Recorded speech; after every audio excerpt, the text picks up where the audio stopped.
Bueno, aquí estamos, hermanos, dándole la bienvenida a todos ustedes a este nuevo tiempo que apartamos para el Señor, para orar, para aprender de su palabra, para clamar y para dar respuesta a sus necesidades. Hoy vamos a tener un tiempo de preguntas y respuestas y pienso yo que ustedes ya deben haberlas formulado y si no hay este chat, por ahí vamos a evacuarlas, por ahí vamos a eh, mirarlas, a tratar de darle una respuesta a cada uno a su inquietud. Bueno, oremos al Señor, démosle gracias a Dios por este nuevo tiempo que nos da para poder perseverar, para poder clamar, para poder buscar su rostro y poner delante de Él todas nuestras necesidades, que son muchas. Al menos yo creo que yo soy el más necesitado de Dios. Necesito de su misericordia, de su bondad, de su amor y de todo lo que Él nos brinda a través de su palabra.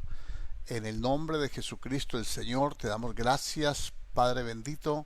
Te damos la gloria, la honra, la alabanza, la adoración, Señor. Y ponemos delante de ti nuestras vidas, Dios de los santos. Aleluya. Para darte gloria y honor, Señor. Colocamos delante de tu presencia nuestras necesidades que nos traen a ti. A reconocer, Señor, tu soberanía, reconociendo, Dios mío, tu grandeza, reconociendo tu misericordia. Y reconociendo, Dios mío, esa dependencia total y absoluta, Dios mío, que tenemos, Dios mío, Señor, de tu palabra, Señor. Necesitamos de ti.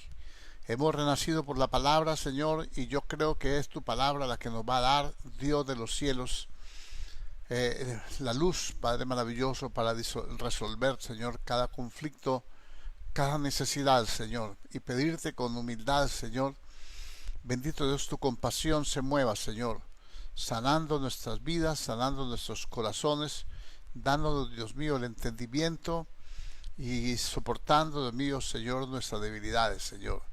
Tú eres un Dios fiel, poderoso, excelso, Señor, que guarda el pacto y la misericordia con los que te amamos y guardamos tu mandamiento, Dios.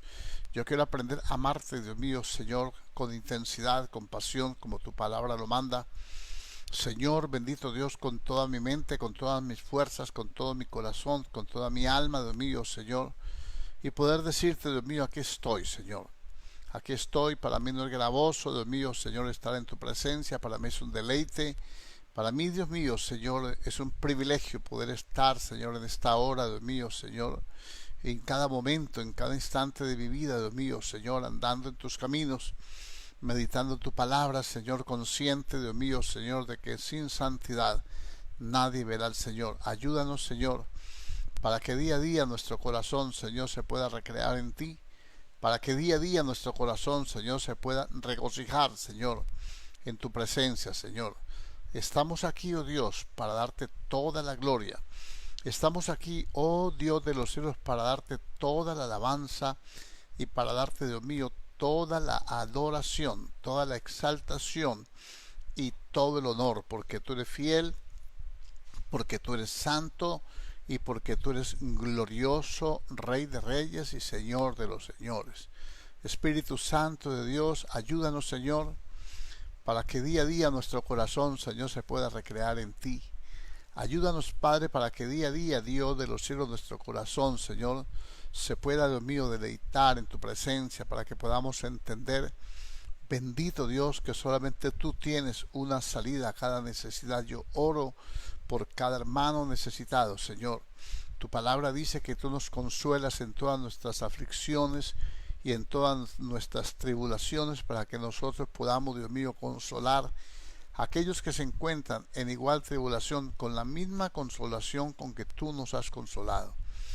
Yo ahora puedo entender cosas que antes no entendía, Padre. Puedo ver cosas que antes no veía y puedo sentir, Señor, bendito Dios, compasión, Señor, porque antes, Dios mío, Señor, nadie la sintió conmigo, Padre, pero tú me has enseñado que eres tú, Dios mío, Señor, el que sana, el que liberta, el que da vida, Dios mío, y por eso yo oro a ti, pidiéndote por cada hermano necesitado, cada hermano enfermo, cada hermano, Dios mío, que se encuentra en estrecho, Señor, pidiéndote provisión para su vida, pidiéndote salud divina para ellos, pidiendo milagros gloriosos, Dios mío. Tu palabra dice, Dios mío, Señor, que tenemos que dar de gracia lo que hemos recibido de gracia. Yo con el mayor, bendito Dios, la mayor de las disposiciones, puedo, Dios mío, pedirte con el corazón sincero, Padre, bendice a mis hermanos, Señor. Bendice a todos aquellos, Dios mío, Señor, que invocan tu nombre, Señor, con esperanza, Dios mío, Señor, que invocan tu nombre, Dios mío, Señor, bendito Dios, en medio de la necesidad. Señor, tu palabra dice que tú no te olvidarás de nosotros, Señor. Acuérdate de sus sufrimientos, sus dolores, sus angustias, Dios mío, Señor. Los momentos difíciles, Señor, que han pasado, Señor. Acuérdate, Dios mío, Señor, que tú, Señor, prometiste estar con nosotros todos los días de nuestra vida hasta el fin de los tiempos. Yo oro a ti y te pido, Dios mío, bendito Dios de los cielos, ayúdanos, Señor. Ayúdanos, Padre Dios, a levantarnos, Dios mío, Señor, bendito Padre Celestial, no en nuestras fuerzas, sino apoyados, Dios mío, en tu palabra, apoyados en tu autoridad, cogidos de tu mano, Dios mío, Señor, dependientes de ti, sabiendo, Dios mío, Señor, bendito Dios, que los mismos padecimientos se van sufriendo en todos los hermanos, en todo el mundo, como lo dice tu bendita palabra. Y que día a día, Dios mío, nuestro corazón se pueda recrear, Señor, sirviéndote, Dios mío, cada día, Padre maravilloso. Que tu palabra dice que la hierba que produce, la tierra que produce hierba provechosa, aquellos por los cuales es labrada, recibe bendición de Dios. La que produce espinos y abrojos está próxima a ser maldecida y su fin es ser quemada, Señor. Pero yo sé, dijo el apóstol Pablo, Señor, que hay cosas mejores para ustedes, dice Pablo, Señor. Aunque hablemos así, porque Dios no es injusto por olvidar la obra de fe y el trabajo de amor que habéis mostrado a su nombre, sirviendo a los santos y sirviéndoles aún. Aquí estamos, Rey de Gloria. Guíanos, Dios mío, Señor. Acuérdate, Señor, de nuestras oraciones por nuestra hermana Fabiola.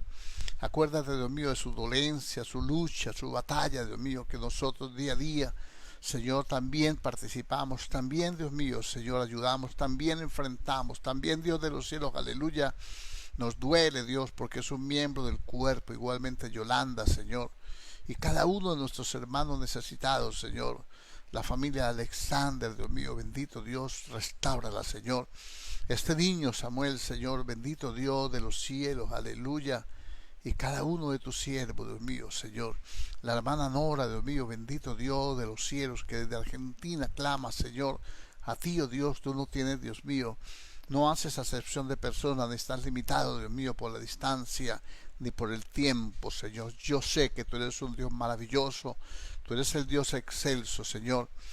Bendito Dios, que nos ha bendecido con toda bendición espiritual en los lugares celestiales en Cristo Jesús desde antes de la fundación del mundo, y que nosotros tenemos que proclamar y creer. Bendito Dios, y fortalecernos con todo el poder de tu fuerza. En el nombre de Jesucristo te damos gracias. Gracias también, Señor, por tu siervo Manuel, Señor, que allá en California, Dios mío, Señor, también, Señor, batalla, lucha, Dios mío, Señor, por su vida, Dios mío. Pero su vida está en tus manos, como la vida de todos nosotros, Señor. Y por eso, Señor, acuérdate, Dios mío, de sus oraciones, de su clamor, de su familia, de su iglesia, Señor, que también clama por su pastor, Señor. Oh, bendícelo, Dios mío, Señor, abundantemente, y cada hermano, Señor, cada ministerio, cada iglesia, Dios mío, Señor, que aquí en esta localidad y en todo lugar, Señor, donde se invoque tu palabra, donde se invoque tu nombre, Señor, está recibiendo, Dios mío, Señor, tu bendición en esta hora, Padre, y está, Dios mío, Señor, clamando, Dios mío, Señor, por la libertad que solamente tú nos puedes dar. En el nombre de Jesucristo el Señor, te damos gracias y bendecimos tu nombre eterno para la gloria tuya. Te damos gracias y enaltecemos tu nombre, Señor. Muchas gracias, Padre maravilloso, en el nombre de Jesucristo el Señor. Amén y amén. Gloria a Dios. Bueno, mis hermanos, aquí estamos. Lo prometido de deuda. Yo dije que íbamos a hacer no estoy a las 10 de la mañana, estoy a las 6 de la tarde, que íbamos a hacer una enseñanza para contestar sus preguntas, que vamos a hacer preguntas y respuestas como lo hacemos siempre los lunes en el templo donde nos reunimos y que pensamos que vamos a volver a reunirnos muy pronto. De tal manera que han llegado unas preguntas, vamos a ver aquí por el chat. Bueno, en la primera pregunta, si tiene alguna pregunta, hágala hermano, porque este tiempo, hasta dentro de 8 días, cuando estamos en la congregación, pues diariamente le estoy contestando sus inquietudes, pero aquí hay que aprovechar bien el tiempo y ponerla delante de Dios. Bueno, la primera dice: cuando Dios habla a Abraham acerca de la descendencia, le dice: tú irás a tus padres en paz y serás sepultado en buena vejez, y en la cuarta generación ellos regresarán acá, porque hasta entonces no habrá llegado a su colmo la iniquidad de los amorreos. Pregunta sobre Génesis 15, 15 y 16. Esa es la pregunta que me hacen. ¿Cuál es la pregunta? Pregunto, ¿el tiempo de regreso lo determina la maldad del amorreo o como Dios conoce todo, ya sabe el tiempo? Bueno, las dos cosas se pueden decir que sí, pero miremos el texto completo, como dice, miremos un poquitico más, Génesis 15, miremoslo desde el versículo 13, para que tengamos una mejor idea. Entonces Jehová dijo a Abraham: ten por cierto que tu descendencia morará en tierra ajena. Está hablando de cuando Israel va a caer esclavo en Egipto, y será esclava allí y será oprimida 400 años. Verso 14: mas también a la nación a la cual servirán juzgaré yo, y después de esto saldrán con gran riqueza. Y tú vendrás a tus padres en paz y serás sepultado en buena vejez, y en la cuarta generación volverán acá, porque aún no ha llegado a su colmo la maldad del amorreo hasta aquí. Bueno, aquí tenemos que hablar, para responderle a esa hermana que pregunta, dos cosas. Las dos pensamientos de ella son correctos. Lo determina el tiempo, el pecado del amorreo que llega al colmo, o lo determina también el tiempo de la esclavitud, el tiempo que debían estar en Egipto. Yo digo las dos cosas. Aquí hay que mirar los atributos de Dios. Dios tiene sus atributos, es la omnisciencia, o sea, la omnisciencia es que Él lo conoce todo, todo, pasado, presente, futuro. Y otro atributo es la presciencia, el conocimiento anticipado de Dios. Podemos tomar ejemplos aquí. Podemos decir que la omnisciencia es que se conoce de toda la realidad, incluso aquella que está oculta a los hombres. Por eso en el Evangelio la justicia de Dios se revela desde el cielo, se revela la revelación. Nadie pudo conocer que Jesucristo era el Hijo de Dios al principio de su ministerio, hasta que Dios no le dio la revelación a Pedro. Dios dijo: bienaventurado es Simón, hijo de Jonás, porque no te lo reveló ni carne ni sangre, hombre alguno, sino mi Padre que está en los cielos. Aquí hay que mirar en algunos aspectos, ¿no? Lo que es la revelación, lo que es la omnisciencia.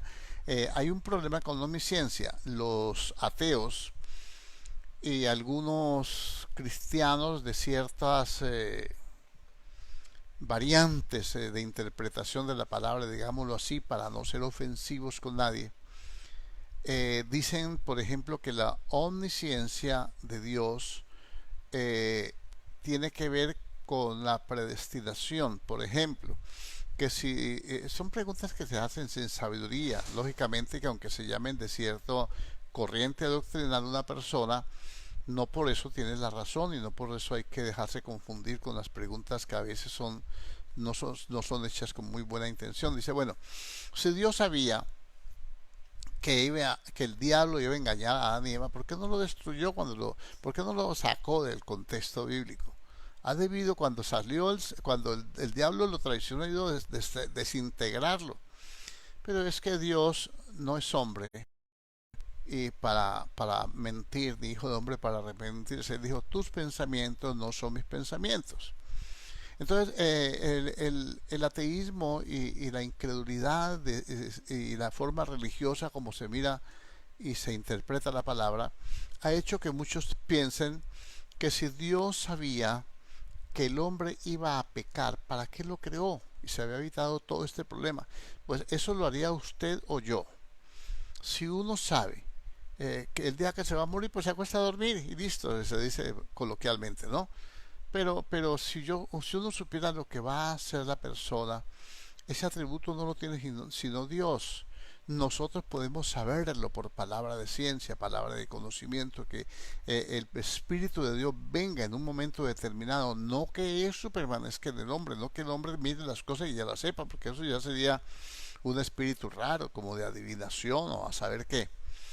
Pero los dones espirituales son la influencia del Espíritu de Dios sobre el Espíritu del hombre para activar ciertas cualidades, ciertas cosas que el hombre hecho a la semejanza de Dios posee, porque Dios las puso ahí y que sencillamente el Espíritu Santo las activa a través de la fe, a través del mismo interés que tenga el creyente en las cosas de Dios.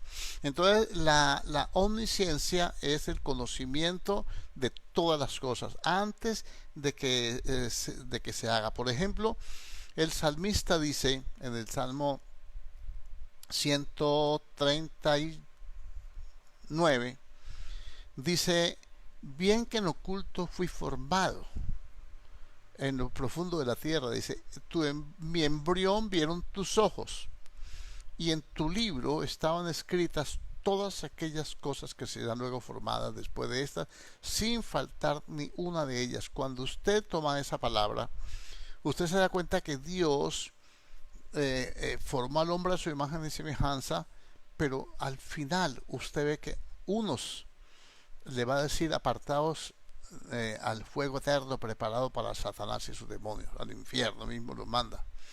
Entonces el infierno dice, el infierno no fue creado para Satanás y sus demonios, pero ahí van a ir algunos hombres. ¿Cómo lo sabemos nosotros?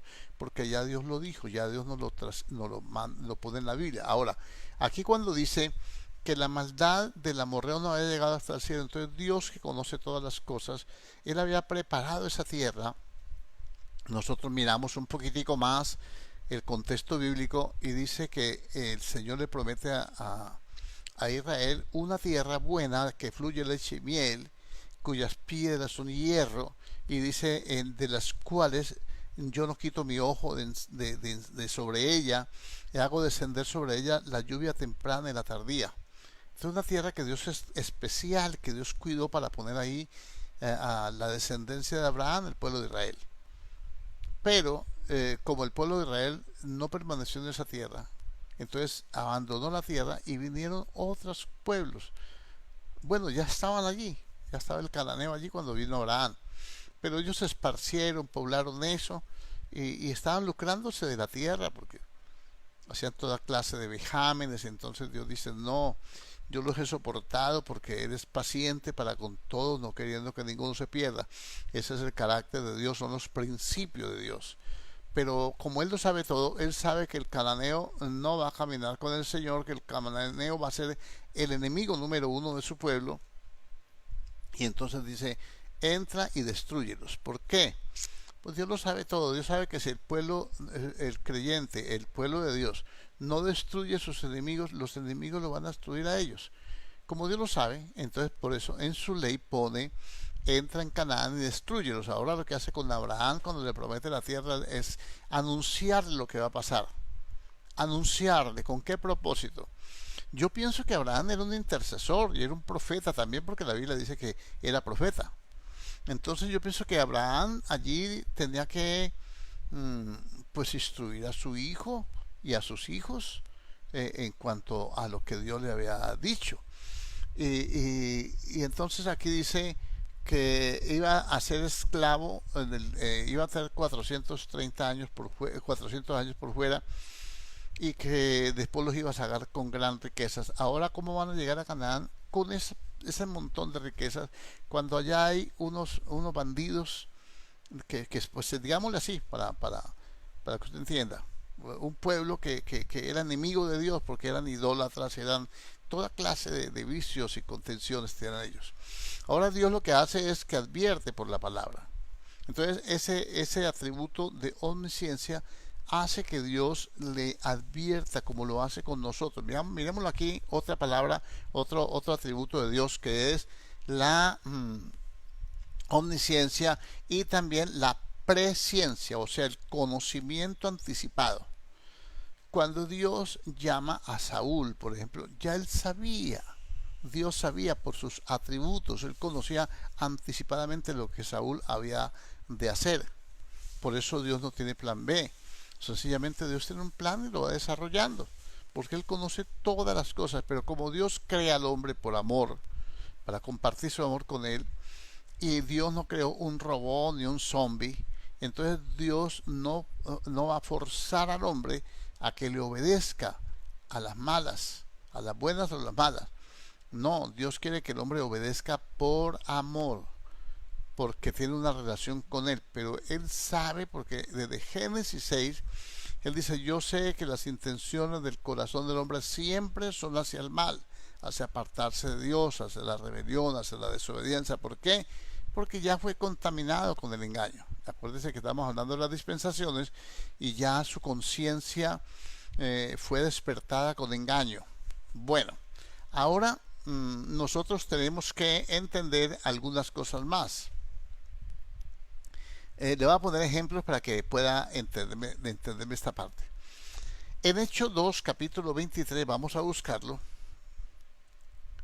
Vamos a buscar Hechos 2, versículo 23. Dice, vamos a abrir aquí, Hechos 2.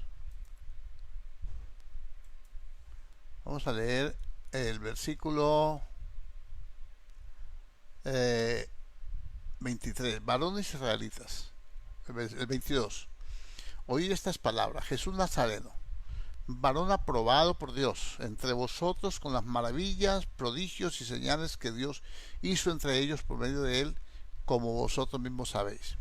A este entregado por el determinado consejo de Dios y anticipado conocimiento, prendisteis y matasteis por mano de inicuos crucificándole. Ahora observe este verso, porque usted dice entregado por el determinado consejo de Dios. Usted va a creer, no, pues es que en el cielo se congregaron los consejeros de Dios.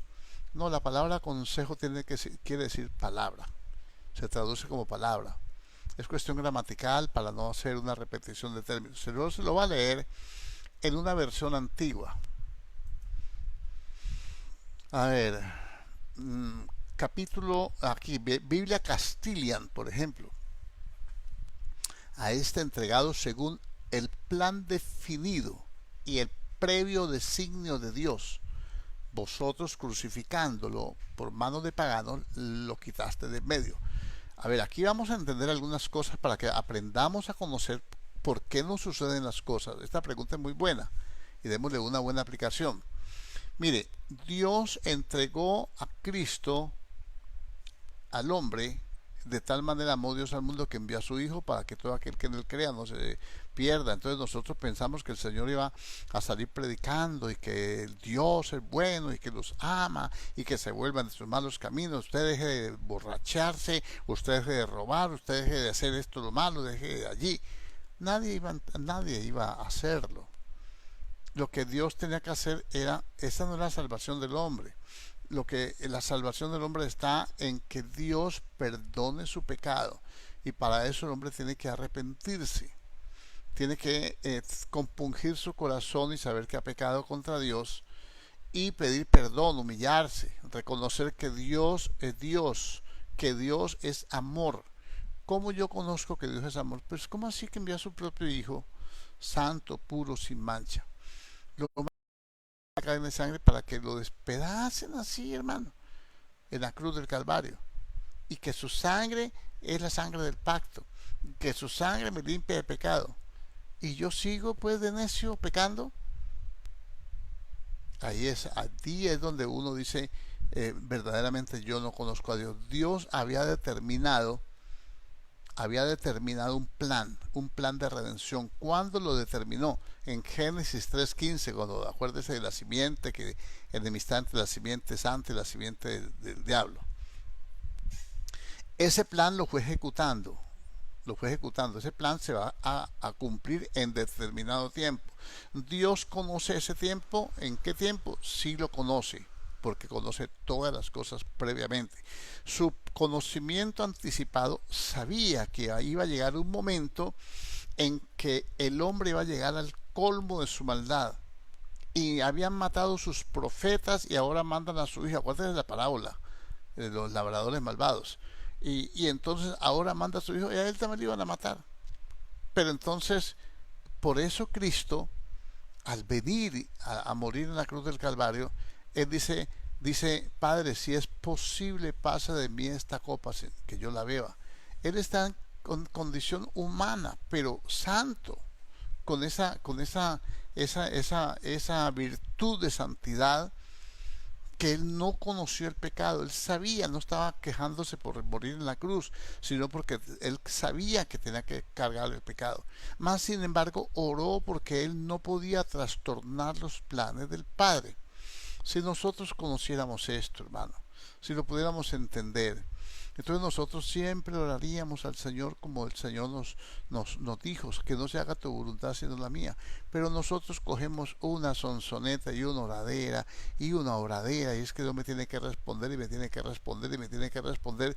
Y a veces nos parecemos al pueblo de Israel en el desierto, cuando el pueblo lloraba y le decía, queremos carne. Pues les dio carne hasta que le salieron por las narices y se murieron algunos de plaga.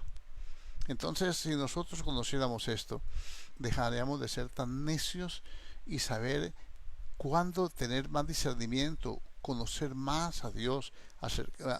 ¿Cómo lo conocemos más? Acercándonos más a Él, perseverando más en su palabra, estudiando más la palabra. Entonces entenderíamos que hay cosas en que Dios dice no más, como le dijo al profeta Jeremías, no ores más por este pueblo, no ores más. Como le dijo a Moisés, quítate de en medio, ya no intercedas más, que lo voy a consumir. Y mire, todo esto hay que entenderlo. Esos son los atributos que Dios tiene. Todo Dios, estoy contestando una pregunta, pero me estoy ampliando. Entonces Dios tiene un plan definido, la salvación del hombre. Eso lo definió Él en su infinita soberanía, y entonces, y con su infinita sabiduría, Él estableció las formas como iba a ser, por sangre. Por eso el diablo le propuso al Señor que se tirara de cabeza del pináculo. Él no iba a morir estrellado en el piso, él lo que tenía que morir era crucificado, tenía que derramar su sangre. Entonces, aquí, entonces fue entregado según el plan definido y previo designio de Dios, y vosotros crucificándole por mano de paganos, lo quitaste de en medio. Él vino a quitar de medio el pecado, y ellos lo quitaron de medio a él.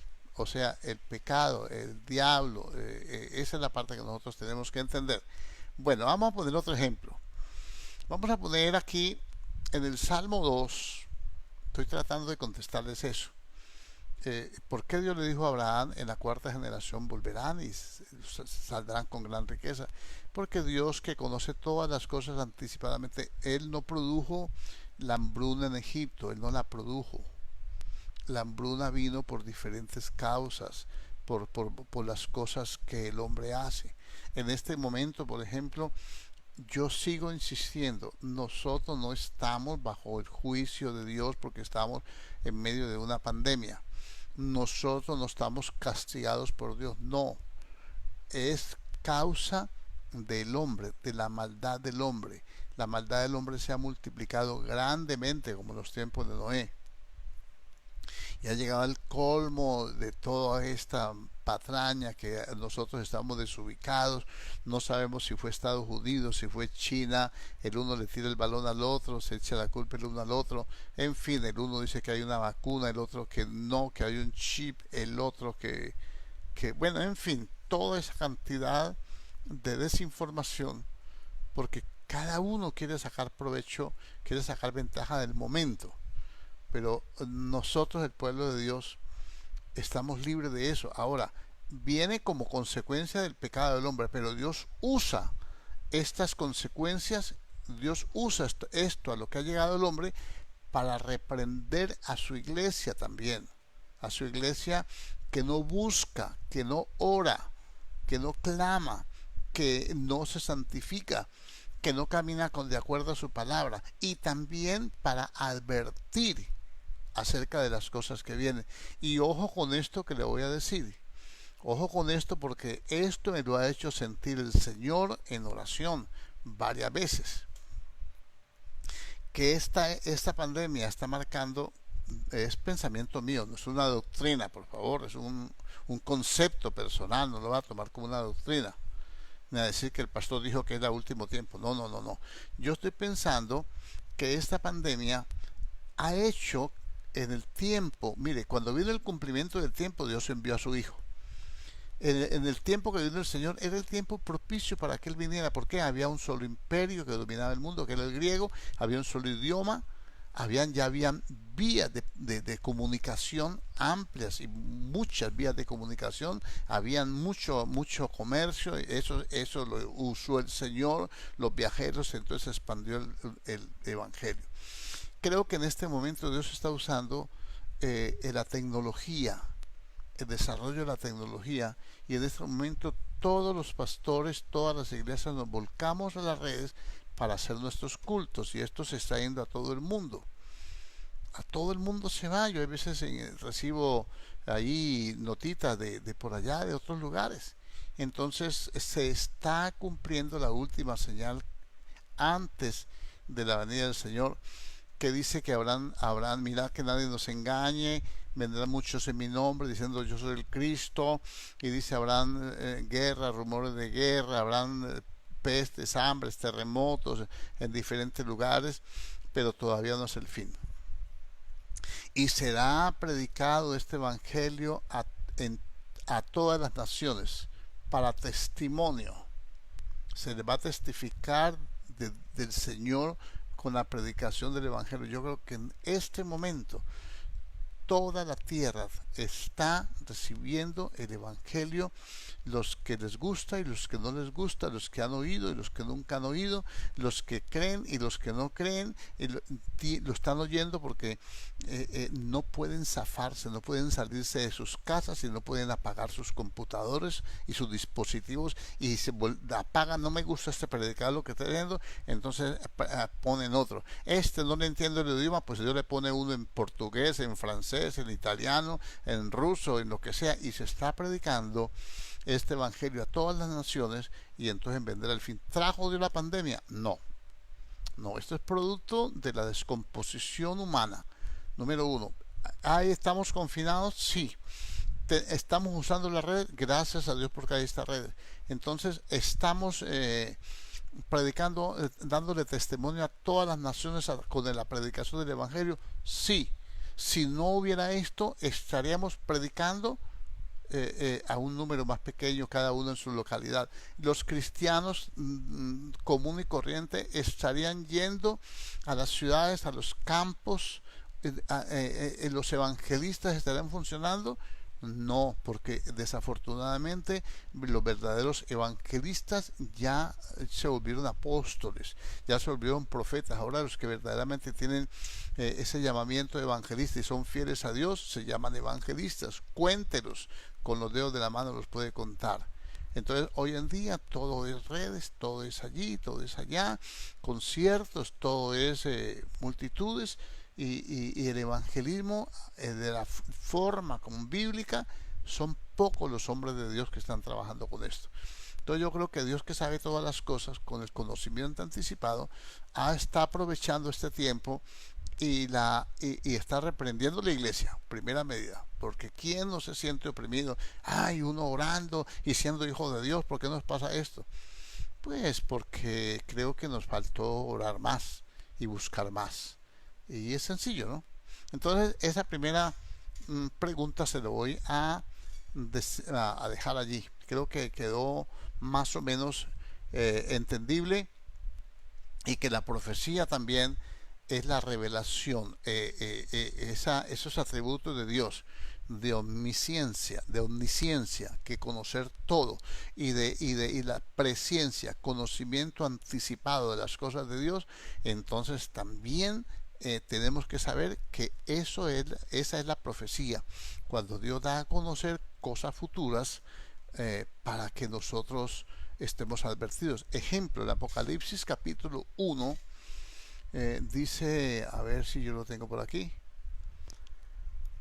santo el Señor. Apocalipsis capítulo 1 dice: la revelación de Jesucristo que Dios le dio para manifestar a sus siervos las cosas que deben suceder pronto, y la declaró enviándola por medio de su ángel a su siervo Juan, que ha dado testimonio de la palabra de Dios y del testimonio de Jesucristo y de todas las cosas que ha visto. A este que testifica de lo que él ha visto, a este que predica la palabra, a este le voy a dar ahora revelación de lo que viene.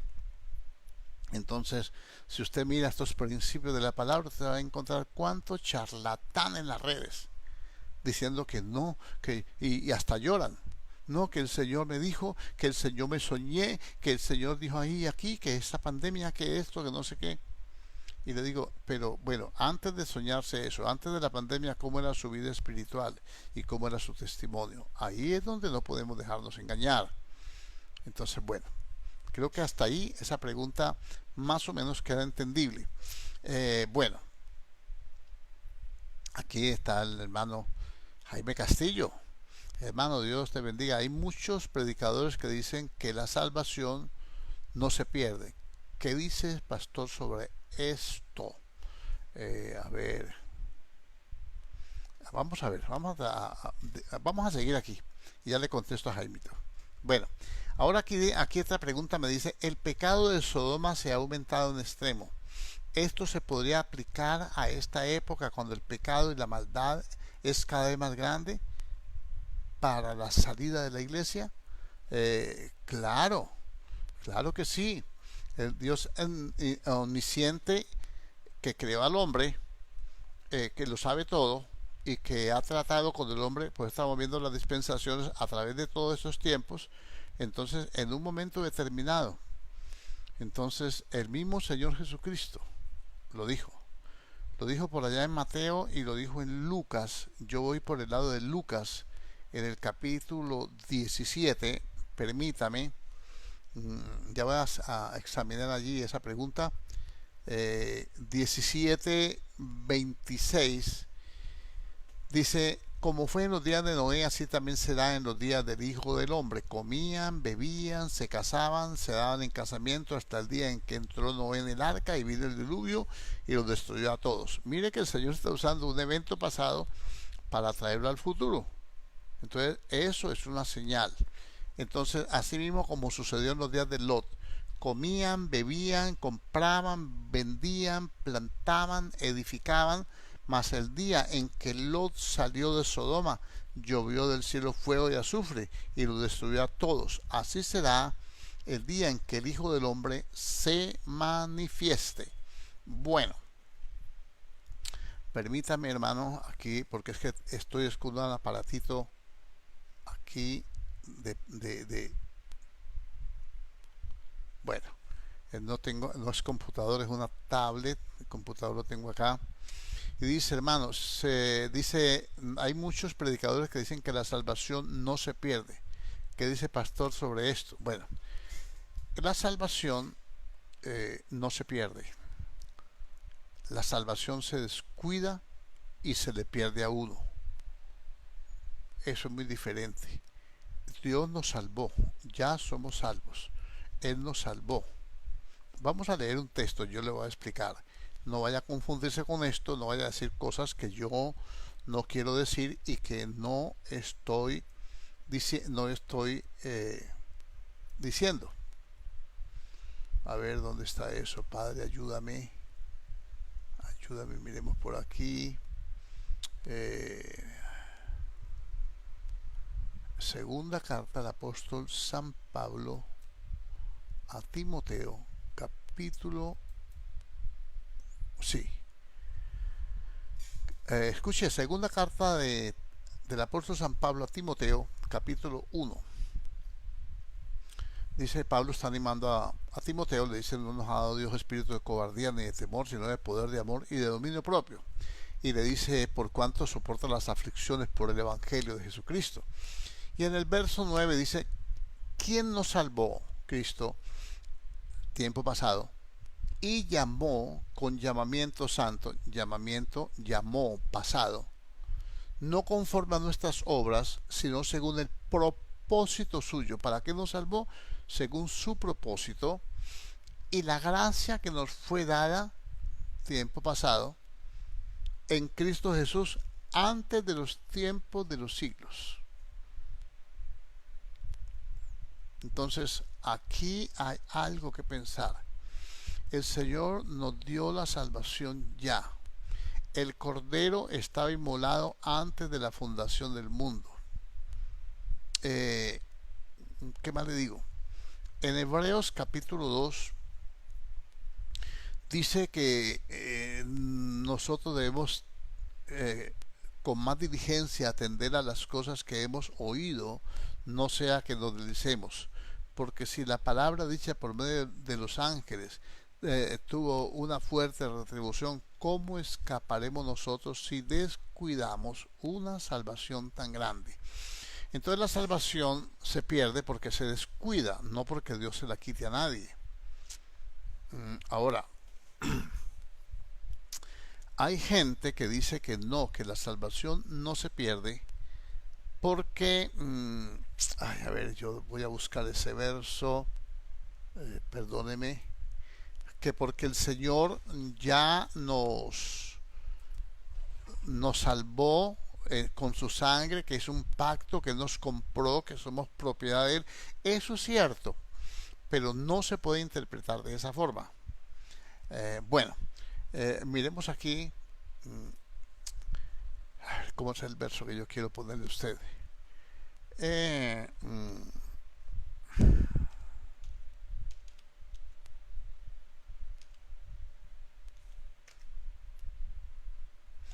Aquí, ya lo tengo. Bueno, entonces la salvación se dice, no, ya fuimos sellados con el Espíritu Santo, ya fuimos salvos, es un pacto. Dios no es hombre para que mienta. Un pacto una vez confirmado nadie lo invalida, ni le añade, ni le quita, ni lo invalida. Todo eso es cierto. Pero la salvación, el creyente que es salvo, sí se puede perder. A ver, le pongo este verso. Un solo verso lo va a poner. Estamos en Apocalipsis 3 y estamos hablando al ángel de la iglesia en Sardis. Dice, a ver, en el 3.5 dice, a ver, ¿cuál es la exhortación a este? Yo, dice, conozco tus obras de que tienes nombre de que vives y estás muerto. La vida espiritual se le fue apagando. Yo conozco tus obras. ¿Qué es lo que haces? Tienes nombre de que vives y estás muerto. Y le dice, sé vigilante y afirma las otras cosas que están para morir. ¿Por qué está muerto? Porque no ha vigilado, no ha velado. Se descuidó su vida espiritual. Porque no he hallado tus obras perfectas delante de Dios. Hace obras, pero no a la manera de Dios. Es un predicador. Entonces puede ser que trabaja mucho en la obra, pero no conforme a lo que Dios dice, como Caín, ¿no? Caín hizo un altar y sí, y su hermano hizo otro, pero solamente que el de Caín no le gustó a Dios. Entonces dice el Señor, no he hallado tus obras perfectas delante de mí. Delante de los hombres te pueden aplaudir, te pueden exaltar. Y dice, acuérdate pues de lo que has recibido y oído y guárdalo. Son las promesas, la salvación, la palabra, guárdalo. Y arrepiéntete. ¿Por qué tiene que arrepentirse? Porque no lo ha guardado. No ha guardado los mandamientos de Dios. No todo el que me dice Señor, Señor entrará en el reino de los cielos. Sigamos leyendo. pues si no velas, vendré sobre ti como ladrón y no sabré a qué hora vendré sobre ti. Pero tienes unas personas en Sardes que no han manchado sus vestiduras. Ese tenía las vestiduras manchadas. Las manchas en las vestiduras es símbolo de pecado. No solamente las obras no le agradaban a Dios, sino que estaba pecando contra Dios, porque Dios lo manda a arrepentirse. Dios no manda a arrepentirse a nadie que no esté en pecado, lógico, ¿no? Y dice, el que venciere será vestido de vestiduras blancas y no borraré su nombre del libro de la vida y confesaré su nombre delante de mi Padre y delante de sus ángeles. Cuando el Señor da esta promesa de que al que venza la muerte espiritual, ¿cómo le vence la muerte espiritual primero? Número uno, arrepintiéndose y acordándose de lo que ha recibido y guardándolo donde tiene que guardarlo, en su corazón y en sus obras. Y entonces Dios le dice, al que venciere esa muerte espiritual, esa displicencia, esa pereza, ese abandono de la fe, ese abandono de su vida espiritual, no borro su nombre del libro de la vida. O sea que si no se arrepiente, sí lo borra. Entonces no hay argumentos para decir que la salvación no se pierde, que salvo una vez, salvo para siempre. No, no es así. Por ejemplo, Judas, no, el Señor no lo llamó para que se fuera al infierno. Él se fue al infierno porque nunca reconoció a Jesucristo como Señor. Él nunca le dijo Señor. Usted lee la Biblia y él siempre le dijo Maestro. O sea, una cosa es que alguien sea un maestro para uno y otra cosa es que alguien sea el Señor, el dueño de la vida de uno. Señor es curios, es dueño total y absoluto. Entonces la salvación sí se pierde. Esa es una mala doctrina, porque en esa mala doctrina, esto de salvo es una vez, salvo para siempre, esa supergracia creciendo en gracia, ellos dicen que nosotros somos esta es una doctrina bien rara que no quiero nombrarla aquí porque alguno medio dormido por ahí despistado va a decir que yo estoy predicando eso. Ellos se basan en Efesios, que dice que ya todo lo hizo Dios por nosotros, en Efesios capítulo 1, que ellos, por eso ellos no dicen Dios le bendiga, sino bendecido, bendecido, bendecido. Ellos usan eso. Entonces dice que somos bendecidos con toda bendición espiritual en los lugares celestiales en Cristo Jesús, que Él ya nos redimió, que Él ya nos santificó, como dice Efesios capítulo 1, que Él ya nos adoptó, que en Él tenemos herencia y todo lo que ellos dicen, que dicen ellos, que dice la palabra, pero lo interpretan mal. Entonces la Biblia no dice así, la salvación sí se pierde. Y ellos dicen, por ejemplo, y argumentan que la salvación no se pierde porque dice en Filipenses 3, nosotros somos la circuncisión, los que en espíritu servimos al Señor. O sea, que nosotros que somos verdaderamente circuncidados de la carne, o sea que ya la carne fue quitada de nosotros, y que entonces somos los que servimos en espíritu, que nosotros tenemos que servir a Dios de una forma espiritual, por la fe, y es cierto, pero que entonces nosotros servimos en espíritu, que no importa lo que pase con esta carne, entre tanto, por eso ellos se emborrachan, se fornican y hacen de todo, que eso no le quita la salvación. Esa es una mala doctrina, esa es una doctrina traída, restaurada de la reforma, que hubo muchos conceptos y muchas opiniones en los reformadores y mucho enfrentamiento, y ellos rescataron de esta doctrina para poder sustentar su estilo de vida, digámoslo así. Bueno, vamos a ver qué otras preguntas hay aquí. Entonces, cuando el Señor, volviendo a la pregunta anterior, decía que si el pecado solo ha aumentado en extremos, sí, porque Dios dice que será como la edad de Lot. Y en los días de Lot comían, bebían, se casaban, andaban en casamiento y compraban y vendían. O sea, todo el mundo estaba viviendo tranquilito por las cosas naturales. Nadie se preocupaba por las cosas de Dios. Hasta que vino la destrucción. Entonces, más o menos es igual. Y un cristiano que vive así normalito, normalito, no pasa nada. Primero el trabajo, primero la familia, primero la diversión, primero el paseo con los niños, primero esto, y cuando me quede tiempo total ya yo soy salvo. No, no es así. La Biblia dice, buscad primeramente el reino de Dios y su justicia, y lo demás será añadido. Todo aquel que poniendo la mano en el arado mira hacia atrás no es apto para el reino de los cielos. Dice, el que no se niega a sí mismo, toma su cruz y me sigue, no es digno de mí. Y dice, y el que no deja padre, madre, mujer, hijos, propiedades y todo, casas, y aún menosprecia su propia vida por causa de mí, por el Evangelio, no puede entrar en el reino de los cielos. Entonces la Biblia es clara y tiene sus cosas por las cuales no se es salvo. Fuera de eso, dice la Biblia, sin santidad nadie verá al Señor. Entonces, ¿qué pasa con los cristianos que andan mediocremente, que andan así? Van a ir a la gran tribulación. ¿Por qué? Porque este tiempo que nosotros estamos aquí sobre la tierra, estamos caminando en santidad, nos estamos santificando. Por eso dice, seguid la paz con todos y la santidad sin la cual nadie verá al Señor. Sin santidad nadie lo verá. ¿Qué hacemos entonces? Sí, es salvo. Sí, está sellado con el Espíritu.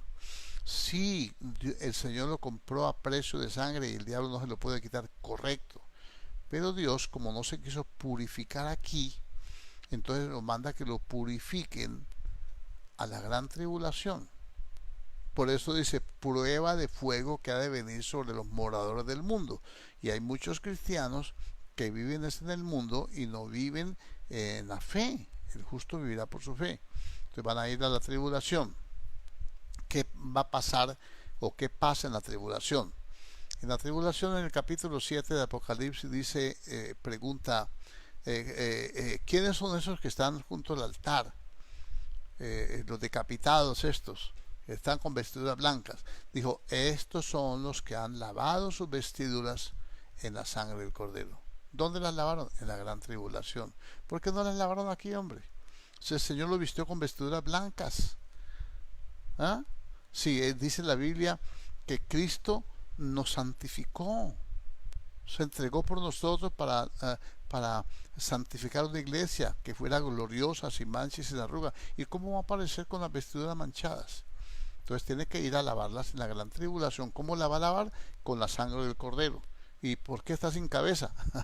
Porque no quiso someterse al anticristo. Porque sea como sea, él tiene la fe.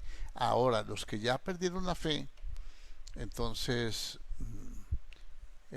ya ahí sí, eso sí se van a doblegar, se van a obedecer, van a adorar a la bestia y toda la cantidad de cosas que dice el Apocalipsis. Bueno, aquí estamos. A ver, yo quiero saber si hay otra petición más. No sé si habrán escrito por aquí o por el chat. Miremos a ver acá. Si tiene alguna otra pregunta, hermano, bien pueda, hágala. No, nada por aquí. Miremos aquí si estos que están aquí conectados. Si no, escríbale, hermano. Bien puede escríbala ahí. Que nos queda un tiempito, no mucho, pero aquí está la pregunta. Ya la contesté esta también. Yo tengo otras preguntas allí, pero son muy extensas, porque explicar muy bien todo esto. Veremos a ver. No, no hay más. Opa, no hay más. A ver, si alguien tiene una pregunta, envíela por favor. Puede ser por el chat de la iglesia. Me gustaría más, porque aquí lo tengo abierto. Este aparatico ahí a veces se demoran en salir las notificaciones. Si alguien tiene otra pregunta, y si no, yo complemento aquí con algo más. Bueno, yo tengo una pregunta acerca, yo quiero desarrollar ese tema de una forma más amplia, y porque es muy amplio el tema. Porque hay una doctrina que dice que el infierno, que es una representación, que no hay infierno, que no hay lago de fuego y una cantidad de cosas de esas que están erradas. Que eso, pues déjeme decirle que Dios es un Dios de verdad, Él no miente. Uno de los atributos más preciosos del Señor es su santidad. Él es santo y Él no miente y no cambia. De tal manera que si hay infierno, podemos mirar nosotros en el libro, no sé, en Lucas 16 creo que está esto, que algunos dicen que es una parábola. Yo digo, no es una parábola, eso no es una parábola, es un relato bíblico. 16:1 dice que había un hombre rico que tenía un mayordomo. No, este no es. Perdone, porque también es. A ver. Mm, aquí está. Aquí está. Más abajito está Lázaro.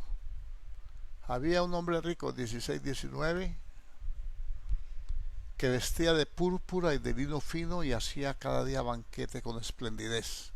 Había también un mendigo llamado Lázaro, que estaba echado a la puerta de aquel lleno de llagas, y ansiaba saciarse de las migajas que caían de la mesa del rico, y aun los perros venían y le lamían las llagas. Aconteció que murió el mendigo y fue llevado por los ángeles al seno de Abraham, y murió también el rico y fue sepultado.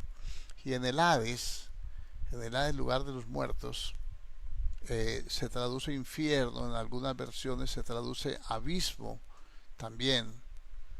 En el Hades alzó sus ojos estando en tormentos y vio de lejos a Abraham y a Lázaro en su seno. Entonces él, dando voces, dijo: Padre Abraham, ten misericordia de mí, y envía a Lázaro para que moje la punta de su dedo en agua y refresque mi lengua, porque estoy atormentado en esta llama. Bueno, pero Abraham le dijo: Hijo, acuérdate que recibiste tus bienes en tu vida y Lázaro también males, pero ahora este es consolado aquí y tú atormentado. Además de todo esto, una gran cima con ese está puesta, no es cima hacia arriba, sino hacia abajo. Está puesta entre nosotros y vosotros, de manera que los que quisieren pasar de aquí a vosotros no pueden, ni de allá pasar para acá. Entonces hay una cima así, o sea, hay un gran abismo. Y entonces dice: esta no es una parábola, mi hermano querido. Una parábola es una metáfora, es como decir una fábula, pero no es propiamente una fábula, pero para que me entienda, como una narrativa para hacernos comprender alguna verdad espiritual, pero de un suceso verdadero. ¿Por qué de un suceso verdadero?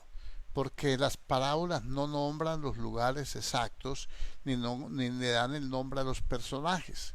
Siempre dice: había un hombre rico, había un hombre pobre, había un siervo, un señor que se fue, que le dio sus riquezas, etcétera. Siempre es así, pero esta no es una parábola, esta es una narración. Dice que había un rico y dice el lugar en Apulón, el rico de Apulón, y un mendigo que llamaba Lázaro, que los ángeles llevaron a Lázaro al seno de Abraham, y que el rico fue llevado al infierno. Entonces yo digo, lógicamente no lo llevaron los ángeles, lo llevaron los demonios. Entonces yo digo que aquí hay revelación, aquí hay una revelación bien buena, y es esto: número uno, que el Hades, algunos dicen no, porque es que el Hades es el lugar de los muertos. Bueno, valgámosla, pero el Hades es propiamente infierno. Por eso las puertas del Hades no prevalecerán contra la iglesia. No puede ser la puerta del lugar de los muertos, porque la iglesia, todos los creyentes somos mortales, y los únicos que no vamos a morir son los que estemos en la última generación. Y digo vamos, porque puede ser que el Señor llegue ahora o esta noche. Entonces no veremos muerte. Pero todos los hombres tienen que, David dijo: yo sigo el camino de todos los hombres en la tierra, o sea, la muerte física.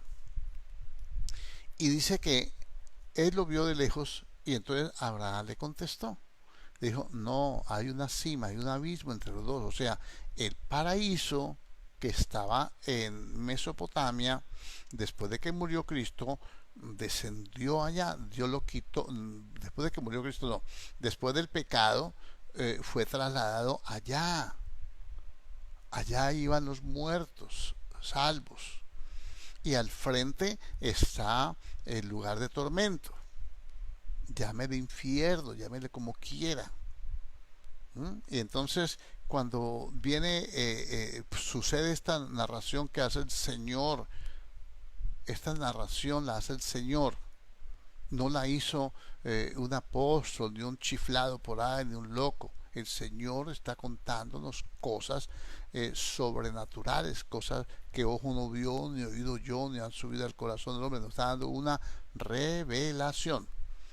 Entonces, cuando el Señor resucita, se lleva cautiva la cautividad y el paraíso estuvo primero allá. El Edén, pues, estuvo primero allá donde estuvo, en la Mesopotamia. Y luego fue llevado allá, al lugar de los muertos. ¿Por qué allá? Porque nadie podía entrar al cielo, porque Cristo tenía que ser el primero en entrar de los hombres resucitados, entrar al cielo. Entonces Pablo después dice, conozco a un hombre, está hablando del mismo, que fue llevado al tercer cielo, al paraíso. Entonces me dice que el paraíso está acá, que el paraíso luego se va ya al lugar de los muertos y luego Cristo resucita, pasa acá, le quita las llaves del Hades y la muerte, pasa el abismo porque está por el espíritu, está no con su cuerpo, sino en espíritu, y entonces toma a los cautivos y asciende al cielo y lo lleva. Y entonces cuando se aparece a la mujer le dice, no me toques todavía porque no he subido al Padre, pues ya voy de camino. Pero luego de que regresa, le dice, después de que ya entra en el lugar santísimo para hacer expiación, para presentarse con las evidencias de la salvación ante el Padre, viene a la tierra y le dice a Tomás, vení, tocame, mete los dedos aquí en las manos y palpá. Entonces esas cosas nosotros tenemos que acomodarlas bien, acomodando lo espiritual a lo espiritual. Entonces hay un lugar de tormento que está allá abajo. Al ladrón de la cruz el Señor le dijo, hoy estarás conmigo en el paraíso. No le dijo en el infierno está al otro lado. Allá está don Lázaro, está atormentado por las llamas, por las llamas. Entonces se nombra que no, que el Valle de Hinón era la puerta oriental de Jerusalén, a la parte de afuera, donde se llamaba también el Valle del Alfarero, que fue donde Judas se ahorcó. Era durante un tiempo fue el basurero de Jerusalén, donde ardía la llama y habían gusanos. Entonces cuando el Señor habla de que la llama no se termina, ni el gusano muere, está hablando no del basurero de Jerusalén, sino que está comparando, haciendo una comparación, como cuando dijo, mire, páseme ese niño para acá, mire, si alguno no se hace como este niño, no puede entrar en el reino de los cielos. El Señor no está diciendo que únicamente que nos va a transformar en niños, por favor. Está haciendo una analogía, está haciendo una representación. Y entonces el Señor está diciendo que cuando los traductores de la Biblia ponen Valle de Hinón, también lo usa el profeta Jeremías, también lo usa allí, entonces nos está refiriendo es la podredumbre, lo putrefacto, lo que no sirve, que se quema, que eso salen gusanos, que no es que el gusano no se muere con la llama, sino que pareciera que no se murieran porque se queman unos y salen otros, y ahí está continuamente la podredumbre, el basurero.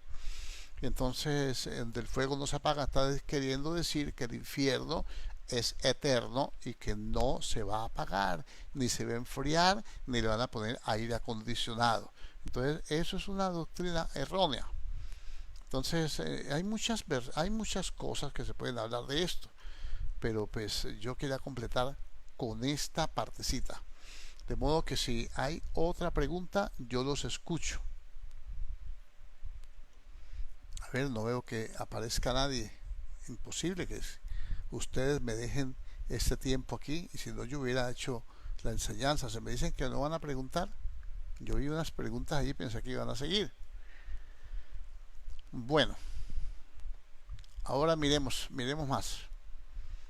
Miremos, por ejemplo, cuando el Señor dice, vamos a ir a Mateo 25 para hablarle de esta última que le hablé. Mateo 25, María Valentina Henao. Juan vio a los espíritus de los decapitados. Mi pregunta es, si en la vida perderemos cualquier miembro del cuerpo humano, pero es que no alcanzo a mirar el resto porque se me corta la lectura.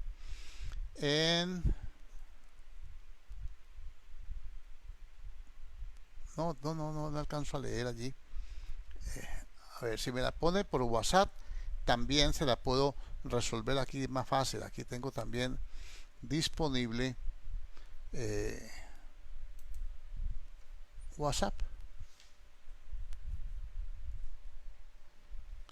A ver, vamos a poner aquí, vamos a conectar todo esto. A ver, está buena esa pregunta.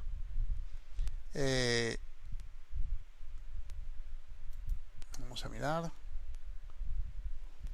A ver, Mari, por favor, ponga el WhatsApp. Juan viola los espíritus de los decapitados. Mi pregunta es, si en esta vida perdemos cualquier miembro del cuerpo humano, en la resurrección, en el cielo, nos va a faltar ese miembro. Capto yo de que esa debe ser la pregunta. Capto yo de que de pronto ese puede ser la pregunta, ¿no? Aquí dice José Manuel, me escribe, tan colaborador que José Manuel. Si en la vida perdemos cualquier miembro del cuerpo humano, en el alma se verá reflejada esa parte del cuerpo que perdimos.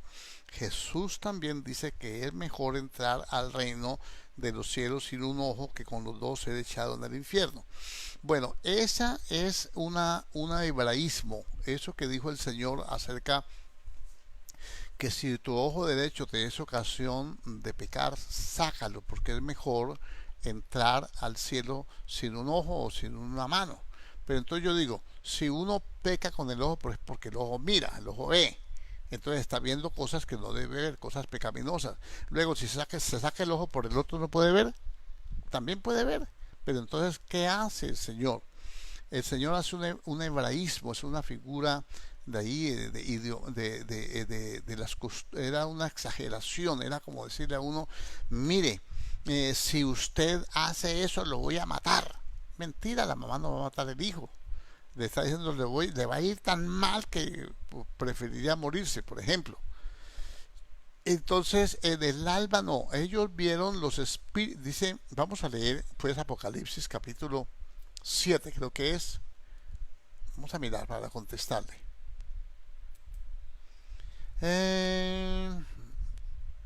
A ver.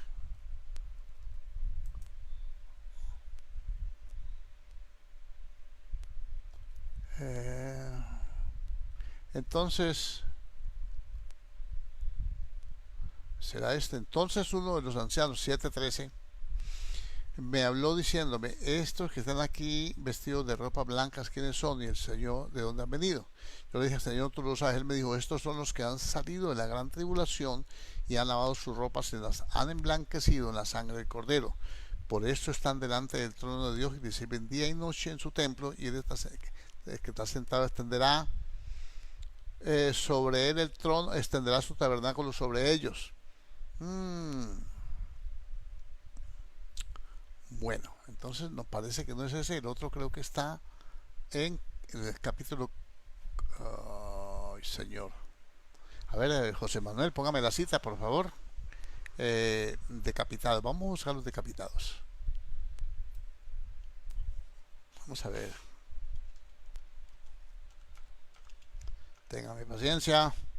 Apocalipsis 24. Y vi tronos y se sentaron sobre ellos los que recibieron la facultad de juzgar, y vi las almas de los decapitados por causa del testimonio de Jesús y por la palabra de Dios, los que no habían adorado a la bestia ni a su imagen, y que no recibieron la marca de la bestia en sus frentes ni en sus manos, y vivieron y reinaron con Cristo 1000 años. Bueno, aquí esto, a ver, 24. Pero los otros muertos no volvieron a vivir hasta que se cumplieron 1000 años. Esta es la primera resurrección. Bueno, ahí hay dos cosas importantes. Número uno, la Biblia dice, creo que en Filipenses, a ver si buscamos, dice que el Señor transformará este cuerpo de la humillación nuestra en un cuerpo semejante al de la gloria suya. Yo creo que no, porque Dios va a enjugar toda lágrima y va a hacer todas las cosas nuevas. En parte conocemos, dice en Corintios 13, y en parte profetizamos. Luego vendrá lo completo, lo que es perfecto, y entonces conoceremos como fuimos conocidos. Yo creo que hay muchas cosas, bueno, yo me atrevo, es un pensamiento mío, por favor. Yo pienso que una de las cosas que la gente se pregunta es, bueno, y cuando yo vea de allá para acá y yo vea a mi mamá quemándose del infierno como vio el Lázaro al rico, qué tormento, yo, mi mamacita querida, mi hijo querido, mi esposita querida, mi esposito querido, ¿qué va a pasar? Dios enjugará toda lágrima. Ahora, yo pienso así. Yo pienso que Dios borra la memoria, porque yo creo que uno deja de sufrir. Lo uno, vamos a estar glorificados. Número dos, vamos a conocer todas las cosas plenamente, como dice Corintios 13. En parte conocemos y en parte profetizamos. Luego vendrá lo que es completo, perfecto, y conoceremos todas las cosas y conoceremos como fuimos conocidos. Por ejemplo, a los que antes conoció también los predestinó. ¿Y cómo me conoció Dios? Yo no sé, pero lo voy a conocer cuando esté con él. Pero cuando yo voy a Job, en el capítulo 38, entonces Dios le hace una serie de preguntas a Job. Y una de esas preguntas que le hace, que siempre me, me, me, me conmueven a mí, es que le dice, ¿quién es este que sin sabiduría oscurece el consejo de Dios? Dime tú, dice, dime tú, ¿dónde estabas tú cuando yo fundaba la tierra? Házmelo saber si tienes inteligencia. Ahora, ¿qué es la inteligencia? La inteligencia es la capacidad de ordenar los pensamientos de tal manera que estos trabajen sincronizadamente para el beneficio de lo que se piensa, de lo que se hace, de lo que se actúa. ¿Quién ordenó las medidas, si lo sabes? ¿O quién extendió sobre ellas? Dios le hace una serie de preguntas que no las vamos a leer todas porque es largo. Y dice, aquí, ¿por dónde va el versículo 19? ¿Por dónde va el camino a la habitación de la luz, y dónde está el lugar de las tinieblas, para que la lleves a sus límites y entienda las sendas de tu casa? Tú lo sabes, le digo a Job. Pues entonces ya habías nacido, y es grande el número de tus días. ¿Cómo?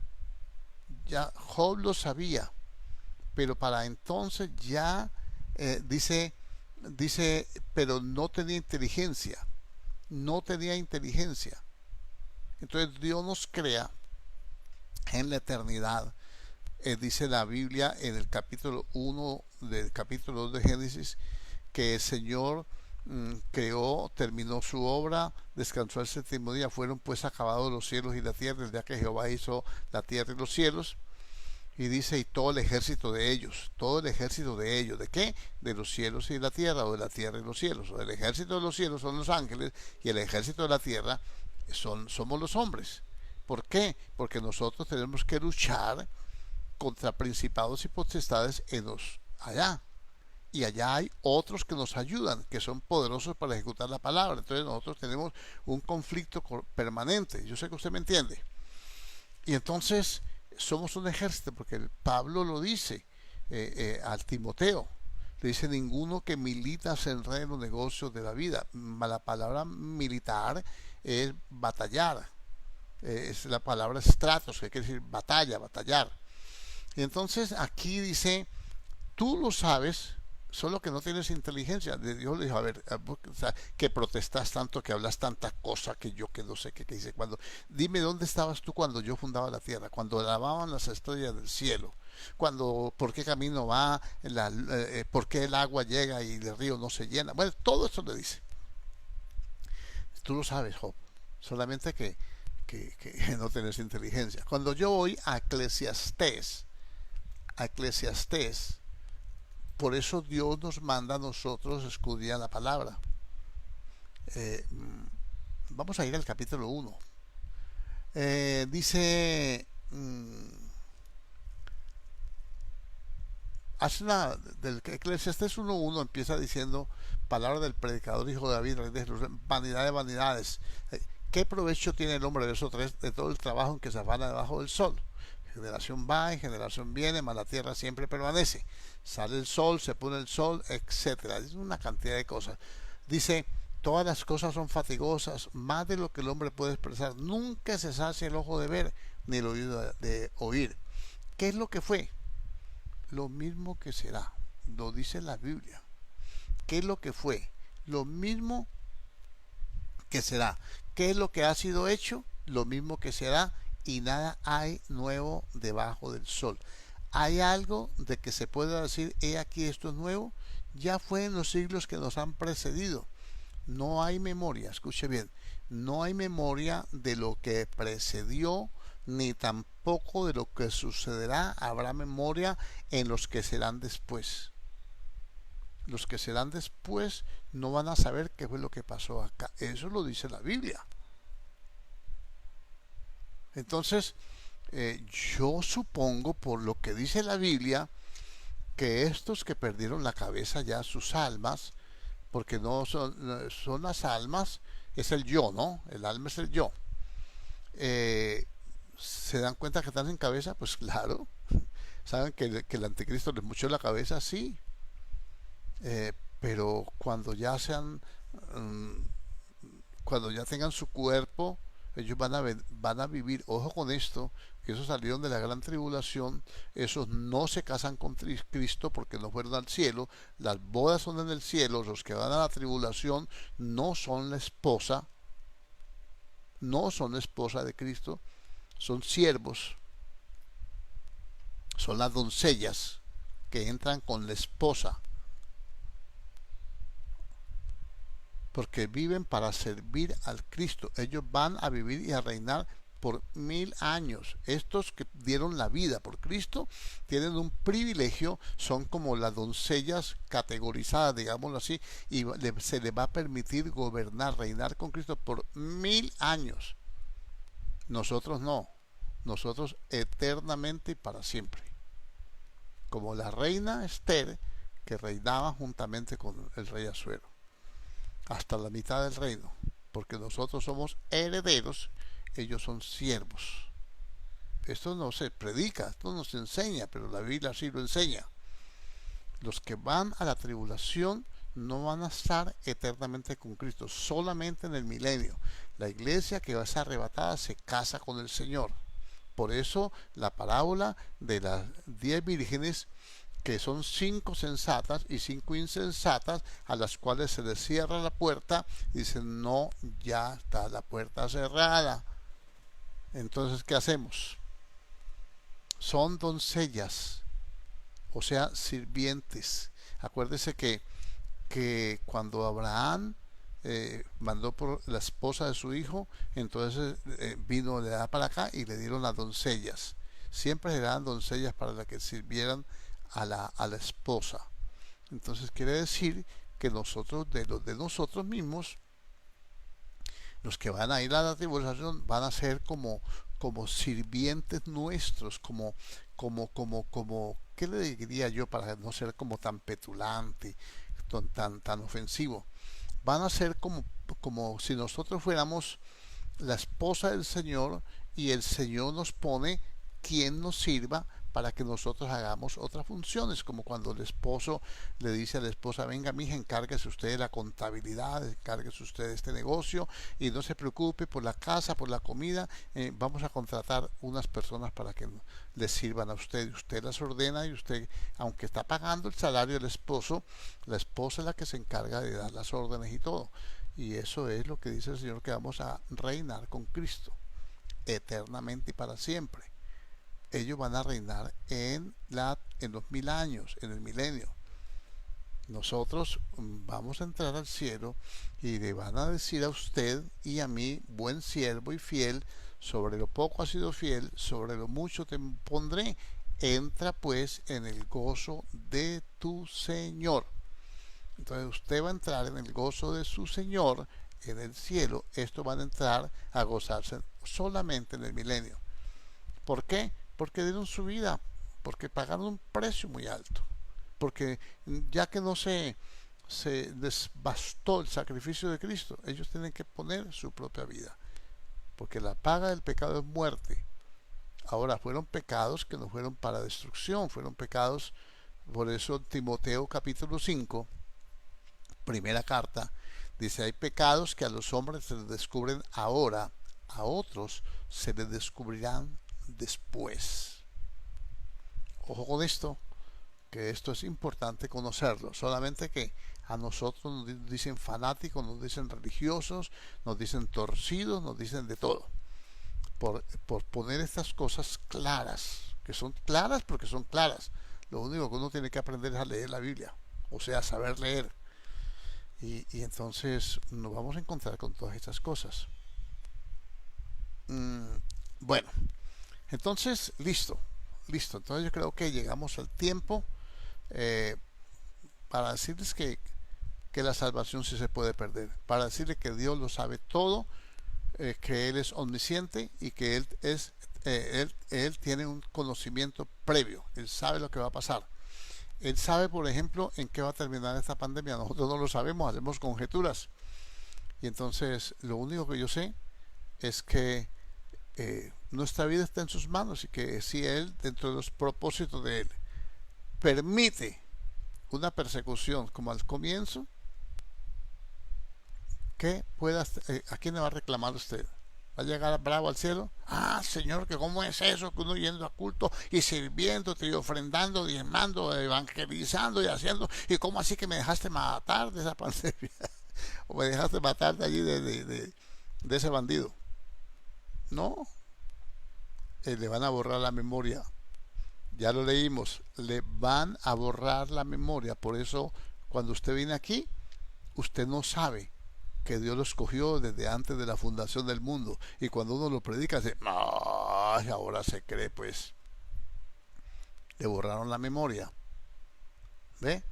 Y cuando se vaya de aquí, llega allá y le van a borrar la memoria. Eclesiastés capítulo 1 lo dice. Eso es bonito y es bueno, porque así uno, cuando se le olvidan las cosas, uno ya no siente rabia. Así como cuando a usted se le olvidan las ofensas, cuando usted perdona de verdad, cuando usted ama de verdad, entonces usted se olvida de todas las ofensas, mira las cosas buenas, no mira malas, o las que usted se imagina que son malas pero que no son malas, porque Dios no mira las cosas como nosotros las miramos. Bueno, vamos a orar al Señor, a darle gracias. Padre Celestial, en el nombre poderoso de Cristo Jesús, te adoramos, Señor, y te bendecimos, Dios. Te glorificamos, Rey. Te exaltamos, Padre Dios. Te damos toda la gloria y toda la honra y toda la alabanza y toda la adoración, Señor. Tú eres fiel, eres poderoso y eres excelso, Dios de dioses y Señor de los señores. Yo quiero adorarte, bendecirte y glorificarte, Señor, exaltar tu nombre, Padre, proclamar, Dios mío, tu grandeza y saber, Señor Dios Todopoderoso, que tú estás con nosotros, que tu palabra es viva, que tu palabra es eficaz. Yo te doy gracias por cada hermano, yo te doy gracias por cada hermana. Ruego a ti, oh Dios, que bendigas tu pueblo, Señor.